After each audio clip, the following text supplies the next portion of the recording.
আসসালামু আলাইকুম viewers, MBN motion YouTube চ্যানেলে আপনাকে স্বাগতম। মক্কার আদরের দুলাল মুসাব ইবনে উমাইর রাদিয়াল্লাহু আনহু তার অন্তিম মুহূর্ত নিয়ে ইবনে সাদ বর্ণনা করেন, উহুদ যুদ্ধের দিন মুসলিম বাহিনী বিক্ষিপ্ত হয়ে পড়লে মুসাব একাই পতাকা উঁচিয়ে প্রতিরোধ গড়ে তোলেন। আশারোহী ইবনে কামিয়া এগিয়ে এসে তরবারির আঘাতে তার ডান হাতটি বিচ্ছিন্ন করে ফেলেন। মুসাব বাম হাতে পতাকা তুলে ধরেন। তরবারির অন্য একটি আঘাত এসে তার বাম হাতটিও বিচ্ছিন্ন করে ফেলে। এরপর তার উপর বর্ষা নিক্ষেপ করা হয়। তিনি পতাকা সহ মাটিতে ঢলে পড়েন। শাহাদাতের পূর্বে মুসাব রাদিয়াল্লাহু আনহু বারবার সেই বাক্যটি উচ্চারণ করে যাচ্ছিলেন, যার অর্থ মুহাম্মদ একজন রাসূল, মুহাম্মদ একজন রাসূল ছাড়া আর কিছু নন। তার পূর্বে আরো বহু রাসূল অতিবাহিত হয়েছেন, অথচ তখনও সেটি কোরআনের আয়াত হিসেবে নাজিল হয়নি। উহুদের ঘটনার পরই এটি কোরআনের আয়াত হিসেবে নাজিল হয়। যুদ্ধ শেষে হযরত মুসাবের লাশটি খুঁজে পাওয়া গেল। রক্ত ও ধুলোবালিতে একাকার তার চেহারা।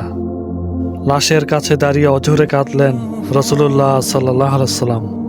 তাকে দাফনের জন্য একটি প্রস্থ চাদর ছাড়া আর কোনো কাপড় পাওয়া গেল না।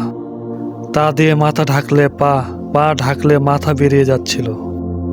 শেষমেশ রাসূলুল্লাহ সাল্লাল্লাহু আলাইহি ওয়াসাল্লাম বললেন, মাথার দিকে যতটুকু ঢেকে দেওয়া যায় দাও, পায়ের দিকে ঘাস দিয়ে ঢেকে দাও। রাসূলুল্লাহ সাল্লাল্লাহু আলাইহি ওয়াসাল্লাম তার লাশের পাশে দাঁড়িয়ে বললেন, মুমিনদের এমন কিছু লোক আছে যারা আল্লাহর সঙ্গে অঙ্গীকার করে সত্যে পরিণত করেছে।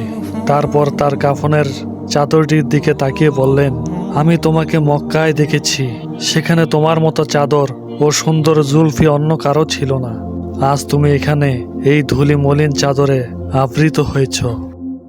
তিনি আরো বললেন, আল্লাহর রাসূল সাক্ষ্য দিচ্ছে, কিয়ামতের দিন তোমরা সবাই আল্লাহর কাছে সাক্ষ্য দানকারী হবে। মুসাব রাদিয়াল্লাহু আনহুর সম্পর্কে খাব্বাব ইবনে আরাত রাদিয়াল্লাহু আনহু বলেন, আমরা আল্লাহর রাস্তায় আল্লাহর সন্তুষ্টির জন্য রাসূলুল্লাহ সাল্লাল্লাহু আলাইহি ওয়াসাল্লামের সঙ্গে হিজরত করেছিলাম। আমাদের এই কাজের প্রতিদান দেওয়া আল্লাহর দায়িত্ব। আমাদের মধ্যে যারা তাদের কাজের মোটেও প্রতিদান না নিয়ে দুনিয়া থেকে বিদায় নিয়েছেন, মুসাব তাদের মধ্যে একজন। আল্লাহ তাআলা আমাদের সকলকে আমল করার তৌফিক দান করুন, আমিন।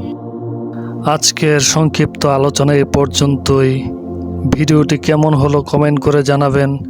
সবাই নতুন নতুন ভিডিও পেতে চ্যানেলটি সাবস্ক্রাইব করুন। দেখা হবে নতুন কোনো ভিডিওতে। সবাই ভালো থাকেন, সুস্থ থাকবেন। আসসালামু আলাইকুম ওয়া রাহমাতুল্লাহ।